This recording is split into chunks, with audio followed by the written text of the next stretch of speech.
Good evening, folks. This is Eddie Carson, and you're listening to Race Matters. I'm excited as we delve into the funk on this episode, particularly as we think about what's transpiring in the sense that this is episode number 30. One of our cool producers here, I'm just going to give her a shout out. Sarah Blackstone made sure to remind me about that, and I'm quite pleased that we're surviving, we're moving along, we're doing good stuff here at episode number 30. And part of the reason that's happening is because, you know, we come in, whether I'm pontificating in a particular way, bloviating is not a challenge for me, and for those who know that about me.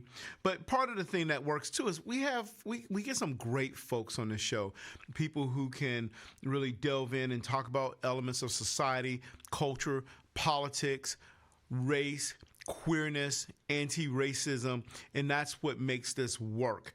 And I'm excited, of course, because this evening I have my friend, my colleague, my comrade here on the show to join us as we talk about anti-racism, particularly white anti-racism. Marian Levy, welcome to the show, my friend. Thank you, my friend.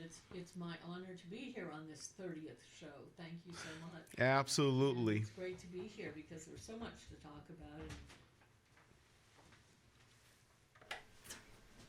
And we can start wherever you would like, but you know, one of the good places to start probably is a little bit about how white anti-racism kind of in recent history started here in Newburyport, and it was around the time that a couple of us took a class in Cambridge called White People Challenging Racism. Now, can I ask you real quick, what year was around that? 2014. Around 2014. So Yeah. This is pre-George Floyd. Yeah. And we know, of course, by the time we get to George Floyd, a lot of white folks are kind of gravitating towards white anti-racist work. But y'all were doing this stuff really at the burgeoning point of BLM, for example. And in my case, I decided when I learned about this course that I would take it. Even that was before Trayvon Martin, and white people challenging racism as a course at the Cambridge Center for Adult Education. Well, people were challenging this as a course? No, white people challenging racism. Oh, okay, white people challenge. Okay, yeah. And I learned about it, decided to take it, and at that time there were maybe 4 of us in that class.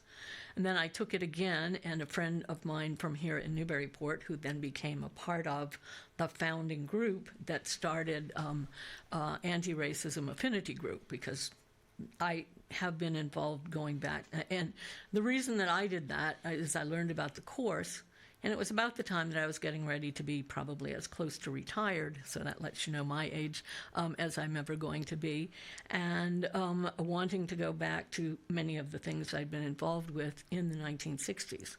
And so that's the reason why I took the course. And then this other friend joined me. Then I decided, well, we'll start our own affinity group. And then all of a sudden there was a big burgeoning, and right about that time, Showing Up for Racial Justice started in Boston. We started attending that. And then Marian, who is another member of the affinity group, started the newsletter. And so we were just sort of trying to make people aware of other connections in the area, and then got involved in a group called Anti-Racism Organizing in the Suburbs, or AROS, that's part of of the same group as the folks who put on the course in Cambridge. In thinking about that course, Yep. was it eye-opening? Was it information that you knew? How did it drive you when you being one of 4 people Yep. in that course at Cambridge that was driving this? Yep. Yes, and not including the 2 people who were the co-facilitators. And it was a pretty varied group for 4 people, except that we were all female, of course. But as is so often the case in this work.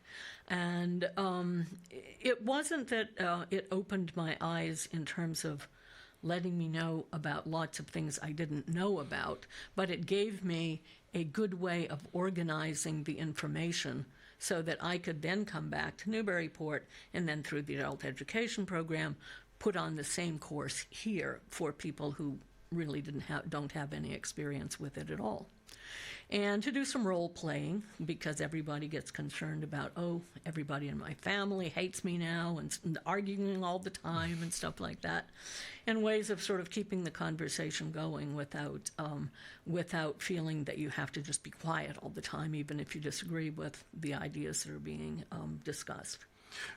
So when you think about bringing that work and bringing that education here to Newburyport, were there any initial challenges in terms of really recruiting, bringing folks in? Was there a thirst, particularly among white folks, for this? There was a thirst. I mean, and of course, our only way of judging that was by the people who signed up, who registered, and of this part of the adult ed course. It's something called lifelong learning, the Lyceum program.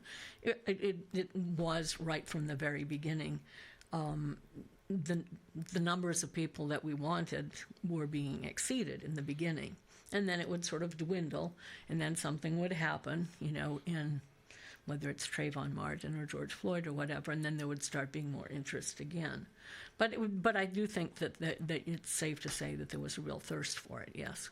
Would you say, well, and you know what, before we move forward, will you say a little bit about that newsletter that y'all put out? And it may be how our listeners and our viewers who may be watching this, listening on SoundCloud or on a radio or on YouTube, how can they get access to that newsletter? Darn it, I don't have the actual address with me. Well, I'll go ahead and say this. Folks can email me. Yes. Email my address at Race Matters, the Gmail account.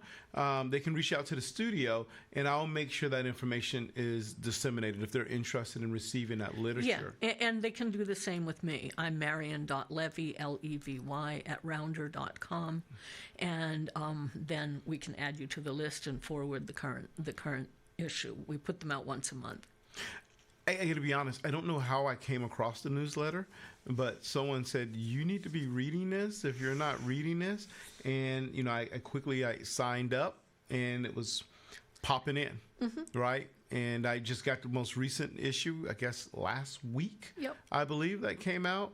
And really a lot of great stuff there, particularly in terms of not only educating folks, but how folks can get involved too. Yes. Right. And that's been the real point, and Marianne has done a fabulous job of sort of looking at what other communities not just on the North Shore, but in this area are doing that are within reasonable driving distance for people who want to get more involved, and letting them know about demonstrations and particular campaigns that are going on. What kind of challenges have you faced, if, I'm being presumptuous, if you face these challenges when it comes to talking about anti-racism and particularly white anti-racist work? I think that, in fact, the biggest challenges in this particular community have more to do with something that you probably understand. It's more of a conceptual problem. Oh, I don't have any prejudices. I'm colorblind. Some of my best friends are. And we had a person in one of our first groups who said, oh, I grew up in a mixed community, so I don't have any problems at all. And it's like, no, it's not about any of us as individual people. It's the world in which we inhabit. There's no way that any of us can have totally escaped it. But there are a lot of people who are very threatened by the idea that they might have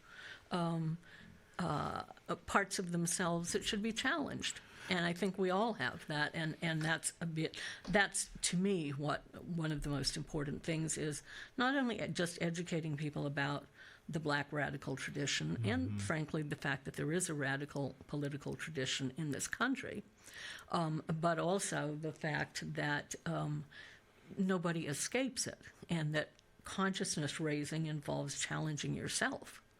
And I think that, getting people excited about that and getting people passionate about that. a lot of people sort of have this notion that I'll read a book and then I'll be free of all of these ideas. I've done that. It's behind me. Absolutely.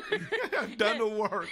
I read Kendi's book, How to Be an Anti-Racist, and I'm in good shape and all of that. Which, and the irony, of course, that I was at a conference and did a panel with him in 2016, and this is before, of course, this book came out. I don't agree with everything he says. I even struggled with, certain aspects of his book, particularly when he stated that black people can be racist. And I'm just here to tell the listeners and the folks who are chiming in, especially here in the United States, this is Eddie Carson speaking here. Yeah. Black people cannot. Racism is structural, it's systemic. We only comprise just over 13% of the population. Then when you delve into wealth, home ownership, educational attainment, mass incarceration, when we talk about the new Jim Crow, then that starts to really dwindle down quite a bit. That's there. And that struggle becomes real. Yeah. No, I understand. And the other thing that I think is a problem with people feeling that all you need to do to solve your individual besides read a book integrity is read a book. Yeah. One problem with that is there isn't any book that contains all the answers. Yeah. I mean, and it seems to me that we all should know this by the time we're 15 years old. That there just isn't a place that can give you all answers, because life goes on and it's evolving.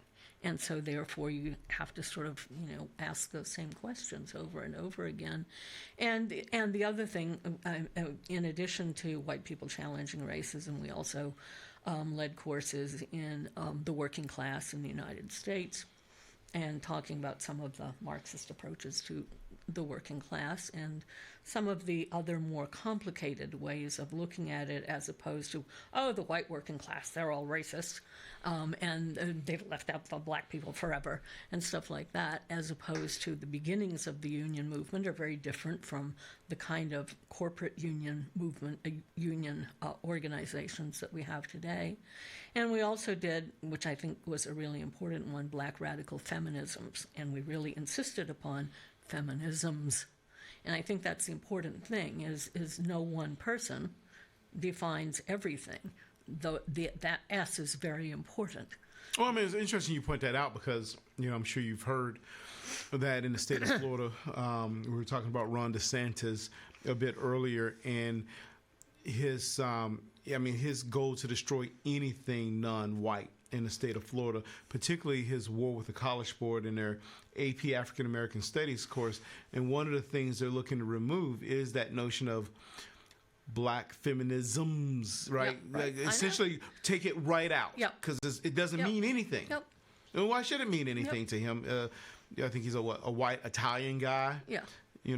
And not only that, though, but if you say that there's only one, like black radical feminism, it's easy to say it is this. Right. And I disagree with this. And so therefore now we can get rid of the whole thing. It's like, no, there's a whole host of different ideas about this. How can you say that it is only this one thing and then you're going to include it or not include it?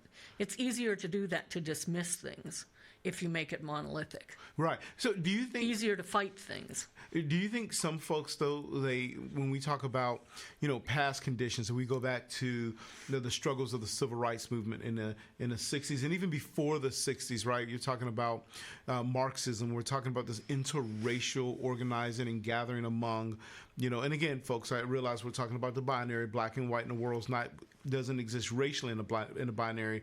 But with that said, folks struggle understanding, though, that there was an interesting mode of organizing among working class black and white folks who were fighting for racial justice, who had committed themselves to anti-racist work? Or does that information sometimes escape people? Oh, I think it completely escapes people. I think that already the media and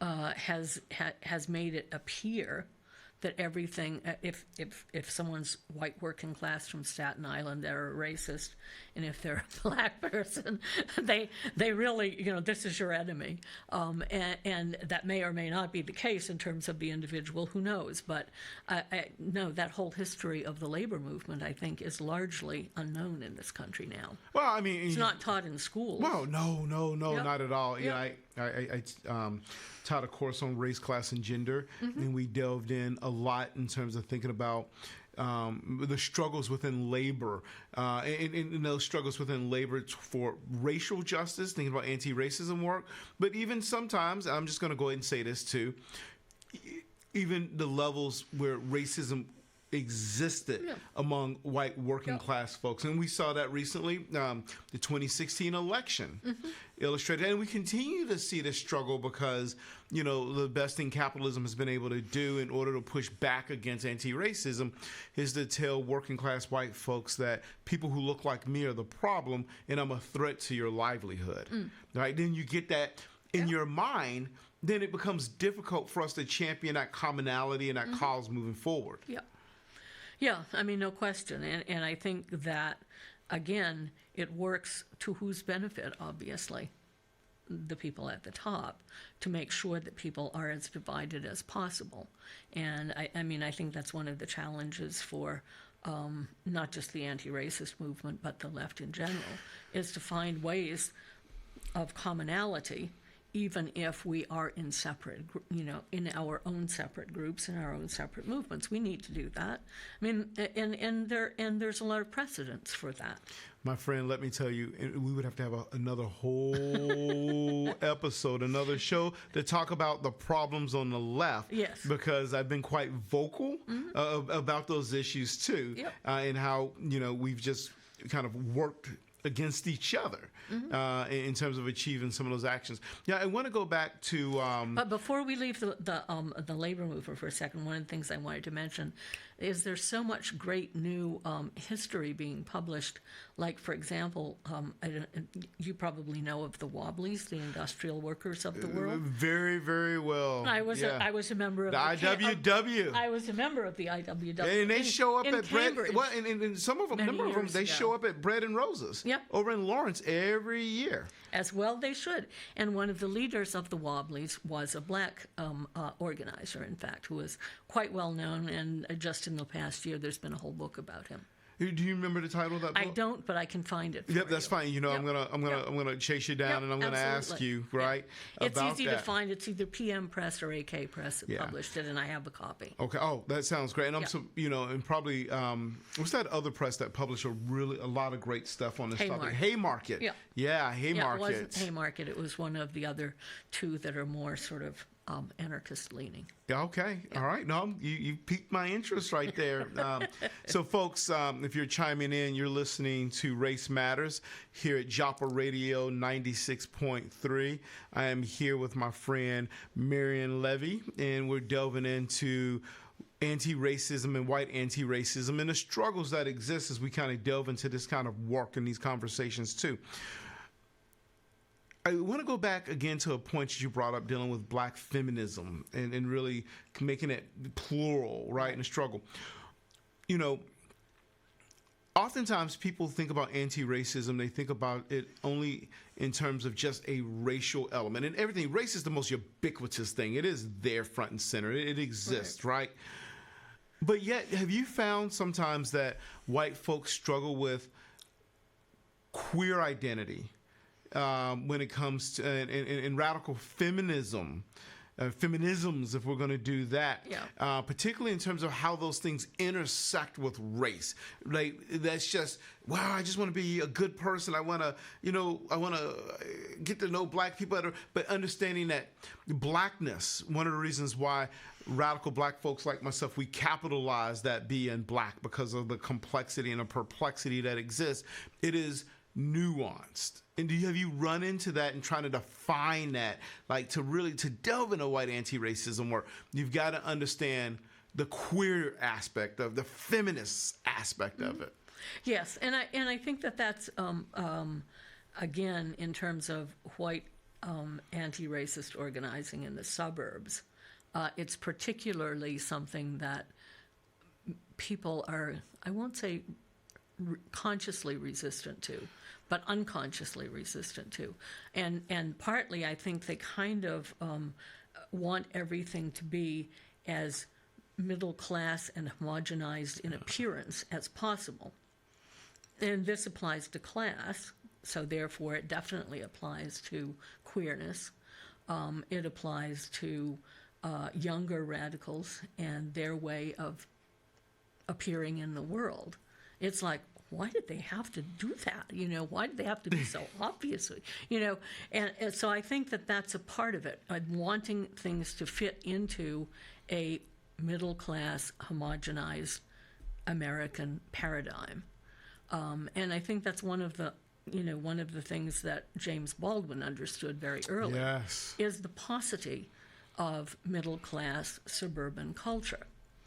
And I think that that is what makes white people, particularly in this area, have so much difficulty with queerness. I think that anyone who's familiar with the richness, for example, of black culture, as opposed to what Baldwin said about the paucity of white suburban culture, would understand that. I mean, in fact, there was a wonderful book that came out just last year called Liner Notes for the Revolution. Yes, I am familiar with it. And if you read that, or Sadiah Hartman's book, and you see essentially that people had much more varied ways of living and being in the world, and particularly if they were in the entertainment world, there was a lot more room for people to express themselves, not just sexually and in various other ways, than in white middle class culture. But that was a deep part of the expression and the ability to make a very important and rich contribution that was an expression of, people's way of living every day. But, in thinking about this community here and talking about the local community of Newburyport and everything, and again, this is not a fair question, but I'm going to ask it anyway because, well, that's what I do. It's my show. I can ask. What the heck? I can ask unfair questions. A lot of white liberals, a lot of Black Lives Matter signs and all that kind of jazz and buzz and all of that kind of stuff. But going back to your earlier point, how would people respond if there were to be a black queer parade gathering where you're seeing the richness and the beauty of the authentic nature of blackness? And that's not to say that even in a black community, right? Homophobia and anti-queerness and a lot of things exist there. And then it's partly generational. Right, yeah. We're not excusing that, but we're just we're pointing that out and everything too. But how would folks here, how would they connect to that? If I wanted to have, if I wanted to conjure up and find a way to bring as many queer, straight, allies, co-conspirators, black folks to really show the richness of the black experience and identity, would that scare people? I think it would scare a certain number of people, and that then there would be other people who would go deliberately to be supportive and to learn from it. And in a certain sense, you sort of say, well, that's sort of sad. They're like centering themselves. Oh, isn't it nice these people came to my community so that I can learn about it? But on the other hand, at least they're going and being supportive, and they're open to. So you're saying a number of people would go to learn this? Yes. That's a great compliment. Yes. And that I'm makes me feel good. I'm not saying it's the majority, but I do think that there are quite a few people who would, yes. Interesting. No, that's I like that response. I was surprised. I was thinking something a little differently. And don't forget that Newburyport, going back to the 1970s, was a place that was a much cheaper place to live than it is today. Gentrification, and there were a lot of things have transformed. Who in fact were living in same-sex relationships, and a lot of people who were artists, and a lot of people who were a little more, shall we say, bohemian. Yes. Not just the regular. I'm making my way up the ladder of being successful in the middle class, upper middle class. I own a house in Newburyport now, and right, that exactly. changes that. But There's a difference, though, between white queerness Yes. and black queerness. And oftentimes when we think about anti-racism work, that there's this sense that black queerness is seen as perverted, as different, as unrecognizable from that of white queerness. And then that does exist, Yes, right? No question. Because I think a lot of, let's face it, a lot of mainstream queerness has tried as much as possible to emulate regular marriages. Right.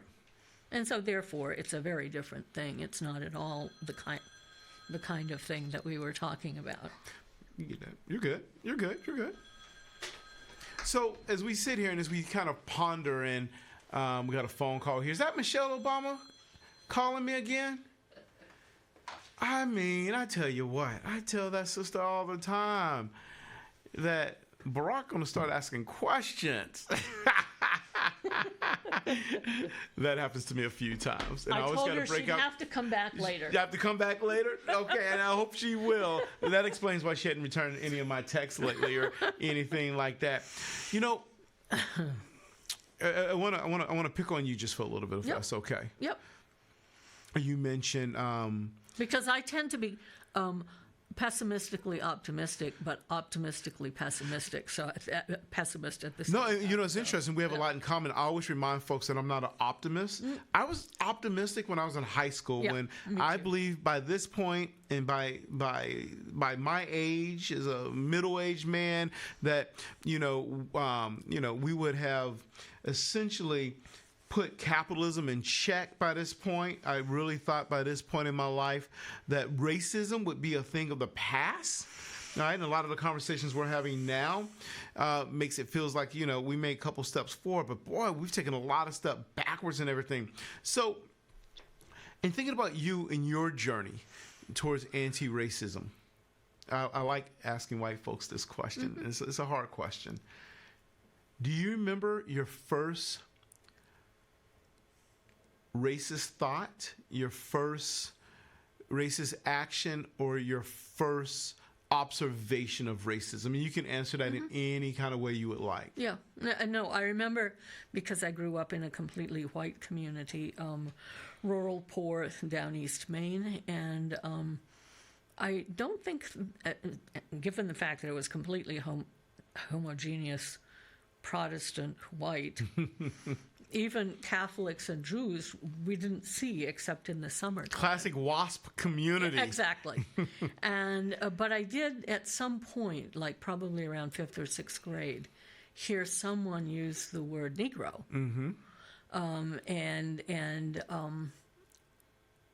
And thinking that the way they said it was different from the way they said other things.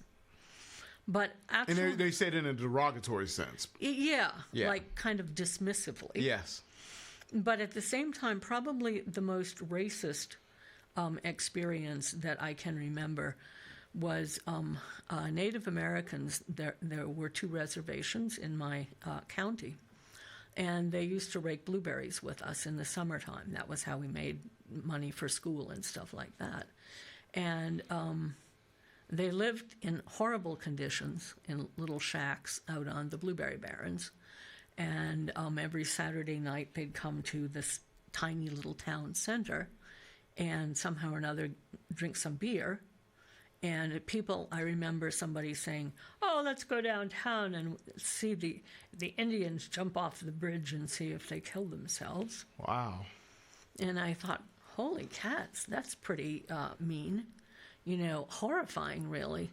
And that was one of the first really bad, that had something to do with violence and life and death, and considering somebody else so far below you that you didn't care if they lived or died. And I was really I do remember being just absolutely horrified. What did that do for you moving forward? Hearing that, and you mentioned around 5th, 6th grade, right? So then you have high school and college. You're coming from a homogenous Maine community. Not a lot of folks that look like me up there. How did you get to the place you're at now? Well, I just basically wanted to leave as soon as possible, and I did. And by the time that I was in college, the summer after my sophomore year, a friend and I hitchhiked across country, and who became one of my partners in the music business, and so it was attending a Black Panther rally in Oakland. And okay, so you got to stop right there, because I mean, I'm just sitting here getting jealous, and it was pretty wonderful, and it was an amazing experience, and it was great to see that, because it was like all of the things that, you know, seemed so horrible in terms of powerlessness. It's like they're taking back the power. Yes. And it was very empowering, frankly, to me as a white person who was from a poor background. I mean, I struggled to make ends meet. I felt incredibly blessed. I loved everything that I was doing in college. But at the same time, it's like you could tell that things were stacked against you. And this is, of course, the Vietnam War era. And I was involved in the anti-war movement. And it was pretty clear that the people going to fight the war were people who were from the lower class, nobody who were the children of... Yeah, they weren't drafting folks out of Harvard. They're all coming out of Chelsea. They all had their deferrals, yeah. And certainly nobody who were the kids of, of people in Congress. Yeah, no one in the Kennedy families are going over there. Yeah. Oh, I could talk. Just like in the Civil War, for that matter, affluent white people in New England paid for somebody else to go in the place of their sons. When Brother King was murdered, assassinated, do you remember that day? Mm-hmm. Do you remember the thought that went through your mind, and what did that feel like? Actually, and it wasn't just that. It was that plus knowing that the country was burning. Yeah. The cities were on fire. That's right. Detroit, and of course Memphis after that, yes. But Watts and so forth.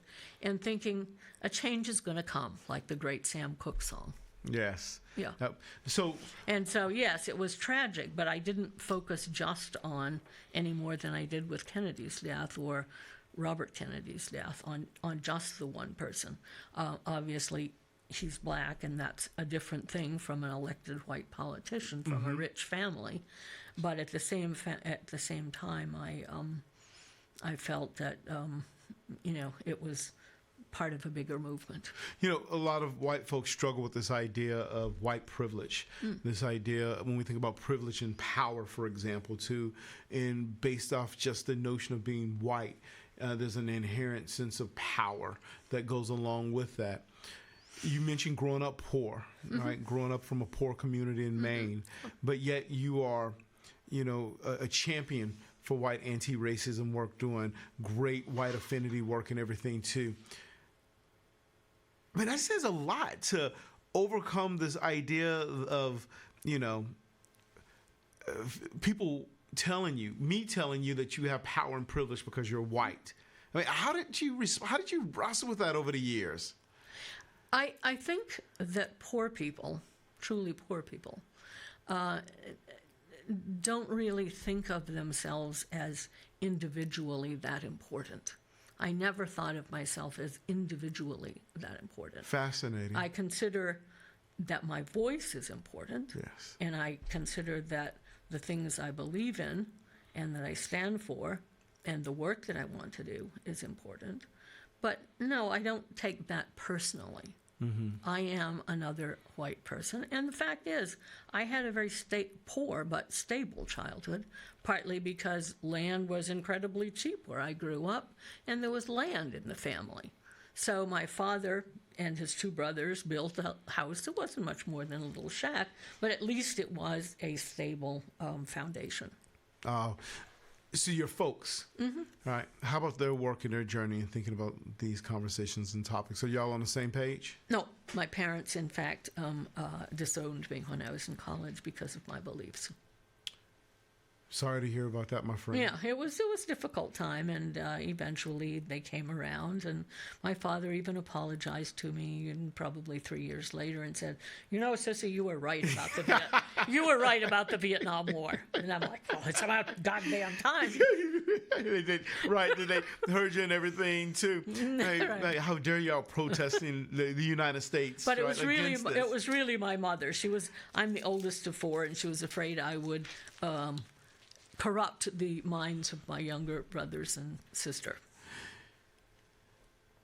Where are we today? If we were to compare today to the anti-war movement, to the civil rights movement, as we think about the struggles for racial justice, you know, you heard me earlier say that we've made progress, but we've taken so many steps backwards. On an earlier episode, my mother, who grew up in the Jim Crow South, was on this show, and she oftentimes pushes back against me. Mm-hmm. You know, one of the things I always tell her is, "Oh, Mama, you don't get it. You know, if I were alive with my mind in the 50s, I'd be this radical." And she's like, "No, it's not that simple. There'd be a lot more fear," because she was telling me about the privileges I have because of the radical nature of what other folks have done in many ways too, right? Yeah, absolutely. Are we conflating, or people like me conflating the challenges today to the challenges of the past, and they're just completely different? Or are we seeing a resurrection of levels of fear and fascism as that bestowed upon us back then? Well, let's not forget that before, not just your time, but before my time, was the House On-American Activities Committee. Yes, McCarthyism. Yeah, and so I think that it's important to have that longer-term perspective, and I think it does change. I do think that the kind of polarization today is different from the kind of polarization, even within families, of the Vietnam War era, because of social media. It makes it more polarized, and it makes it so that people seem to feel freer to trash each other. Well, I mean, they can hide behind a screen name and say whatever they want to say instead of step out front and say it in front of someone. Yeah. Which is a whole different conversation. And I have to say that during the same time that I was kind of disowned by my mother, we were starting a record company doing music from minority cultures, both white and black, in the South. And some of the best conversations that I had, and friendliest ultimately, even if we disagreed, were with people in the South who sort of regarded us as northern hippie radicals. You know, so I do think that the differences in history, you know, they are important. Right. Yeah, they're important for a lot of different, and they manifest themselves in significant ways. I mean, you mentioned your work in the music industry, particularly in an interracial capacity in the type of music you're doing. You visited New Orleans and Memphis, and every time I'm in Memphis, I always go to Stack Studio, right, and kind of remind myself of the things I love. I'm a huge bluegrass fan. Wow. I go to 2-3 festivals every summer, camp out, and listen to bluegrass music quite a bit. And, you know, it's interesting, too, because we think about this notion of the binary of black and white. Folks think that bluegrass is white folks' music, country is white folks' music, and yet I can still remember Willie Nelson bawling his eyes out when Ray Charles passed away, and that intimate interracial relationship between Ray Charles and Willie Nelson, right? And you find that funk that's there, and you talk about the North and the South, and I've brought that up here too, when there's this level of interracialness, of love and justice that cross that line that, you know, I think people don't talk about those stories enough. Yeah. And again, as we were saying before, it's just like, you know, the radical tradition, whether it's just in general or with black people, the same is true for musical culture. Unless something is mainstream, not that many people know about it. Right. And you are absolutely right, because, of course, what was the biggest selling album, country music-wise, of all time for a long time? I don't know this. It was Ray Charles. Was it really? The Modern Sounds of Country Music, and then the second one that he put out, because that one was so hugely successful. It was the biggest selling for decades. It was the biggest selling country record of all time.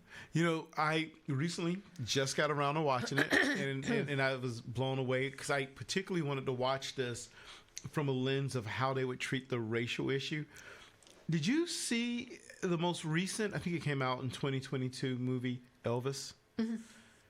I did, yeah. What did you think of it? And particularly... it was kind of weird to have a movie about Elvis that was shot in Australia. That's fair too.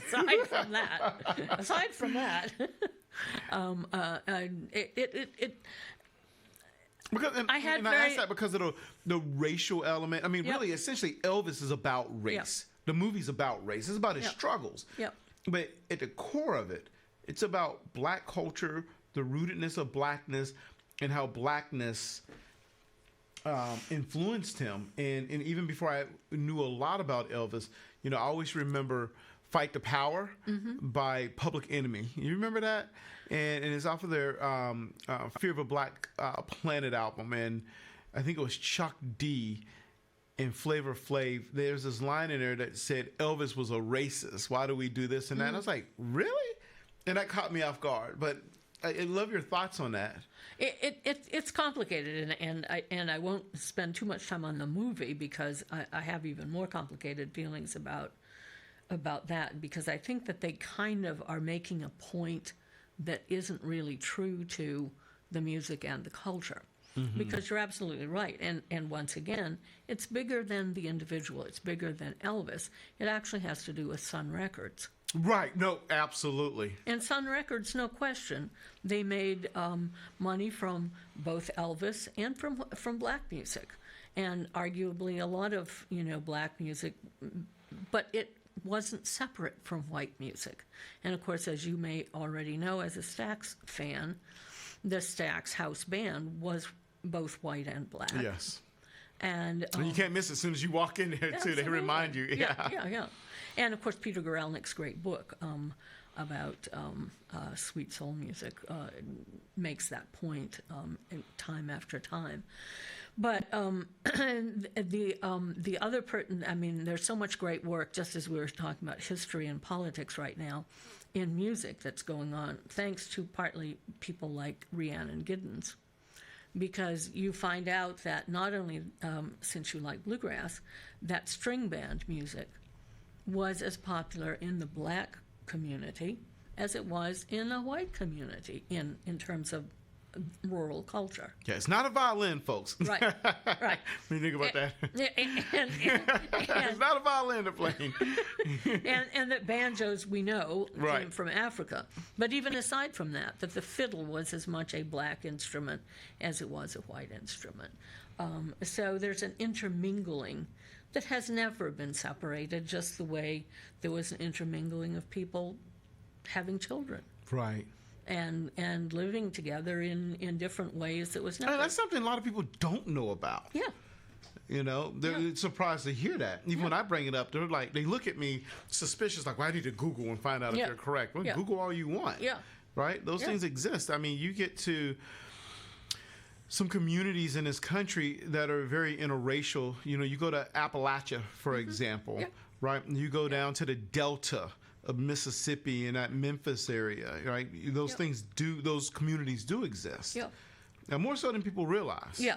I mean, because people in the South, in particular, as you know, since you're from the South, live in much closer, geographic proximity than up here, where everything is so completely segregated.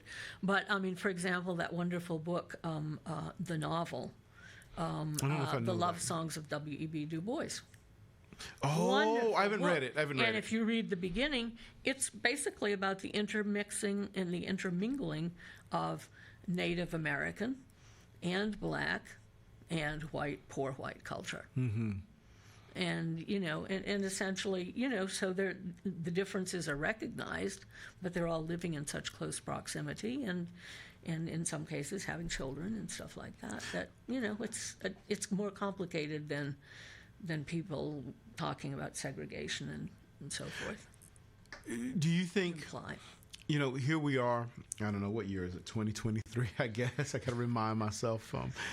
It's post-pandemic. Yeah, is it really though? I mean, that's another conversation there. But this idea of interracialness, right? We'll say here in the 21st century, there are more interracial marriages. Whether it's a straight couple, gay couple, we can go on and on and on. But yet, sometimes I feel like that's lost on us when we think about the social and the racial challenges that exist. Those numbers are there, and you see people there. And oftentimes, I think it's because maybe those folks become invisible in communities, particularly in white communities. Mm. Yeah, no, I think that's true. And I think part of the reason is depending on the level of affluence of the white community, there's more invisibility the higher, the greater the affluence. I was going to say something, but I'm going to pause. I'm going to bite my tongue, and I don't do that all too well, which is always interesting here. It sounds like you love your community and being here in Newburyport and the great work that's happening and everything too. What do you think the greatest challenge is to Newburyport today, particularly thinking about race and anti-racism work? Well, I don't think of Newburyport as just my community. I mean, I think of the whole area as Amesbury, the North Shore Newbury, generally. North Shore in general, yes. And I like living here because I like the way it feels to be here. I like the water and the marshes. Hey, nothing wrong. I enjoy living here for those same reasons. Exactly. And the challenge is for more people to be able to enjoy that. And I don't mean coming here as day trippers. I mean to be able to live here. And in that respect, I probably don't hold out a lot of hope for Newburyport because Newburyport's a very small town. I mean, it's very geographically small. There's not much area here. Therefore, there's not a lot of room for new building, and it has to be new building. The Commonwealth is short 100,000 houses or something like that, and I think that there are some good steps in that direction. I mean, Ipswich, for example, is many times. I am moving to Ipswich, incidentally. You need help moving? Call me. I always say yes. I'll show up. Oh no, that's great. I would never. But it's only 10 miles away. I consider that I'm still going to be here. But the fact is, there's so much more land there. Right. And I think that is part of the problem. I mean, Newburyport is more densely populated than Haverhill is, for example. But yet, you look at, Ipswich, for example, and I think this was probably, over the last few years, there's been a lot of pushback. And this is true, particularly in white communities, when there is a desire for more affordable housing. Mm-hmm. And usually, and I get this, but usually the argument is always, is an environmental issue where some people want to delve in and they question whether or not they're worried about the composition of the community changing because of affordability. That's there. And of course, that goes down a line of race. Right.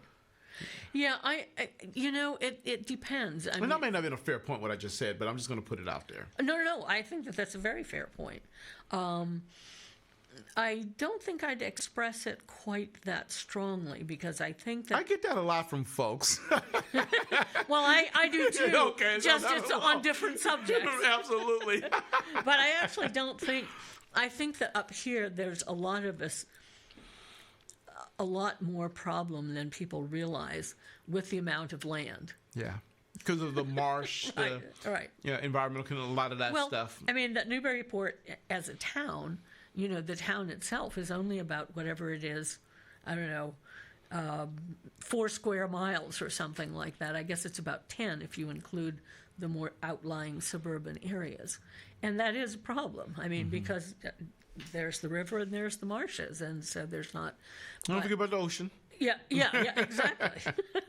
But most of the surrounding area does have more area, and so I do think that the area is changing.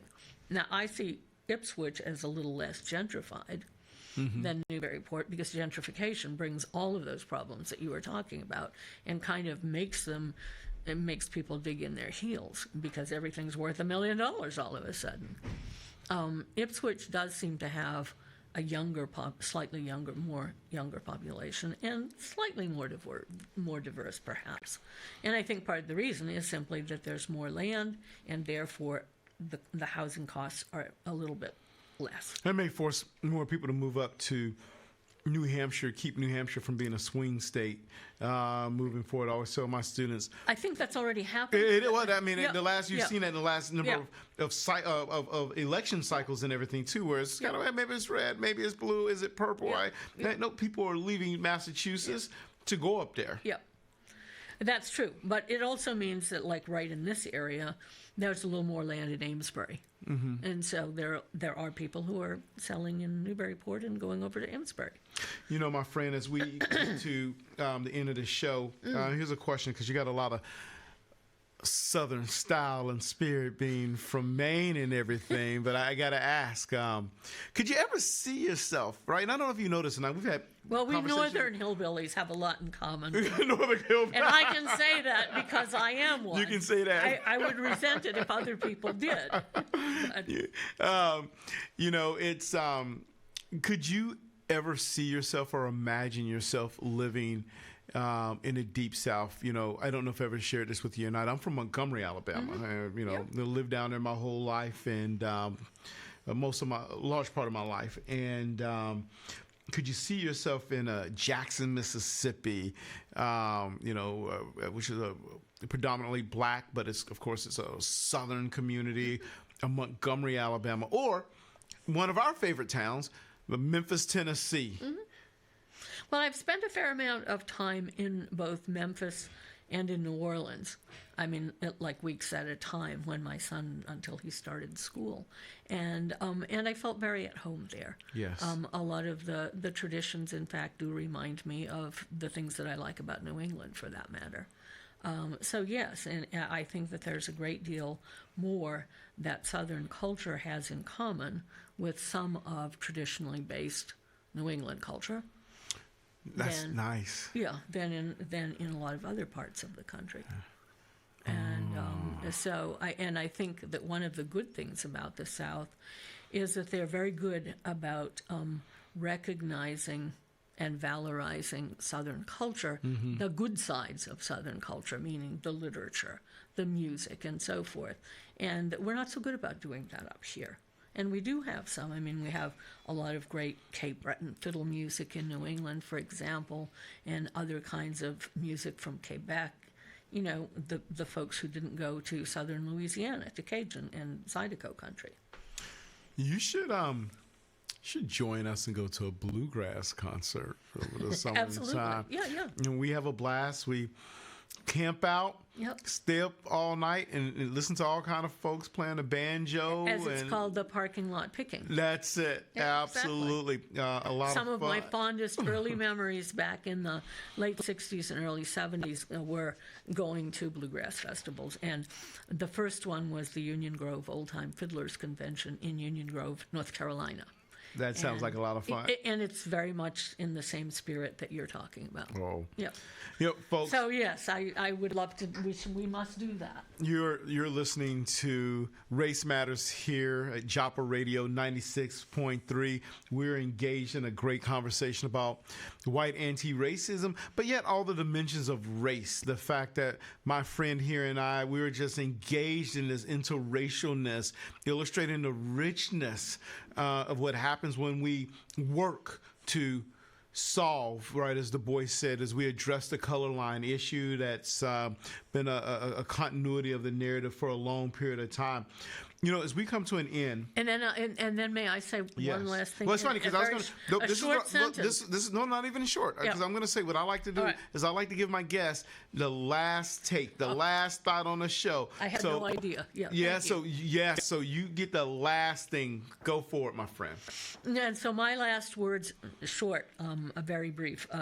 Politics will take us apart, but music and culture can bring us together.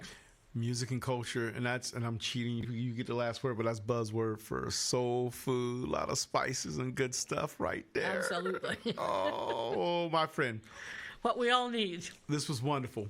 I enjoyed this. Folks, thank you for chiming I. Thank in. you. No, thank you for being here. And we will see you next time. We're enjoying our 30th episode here.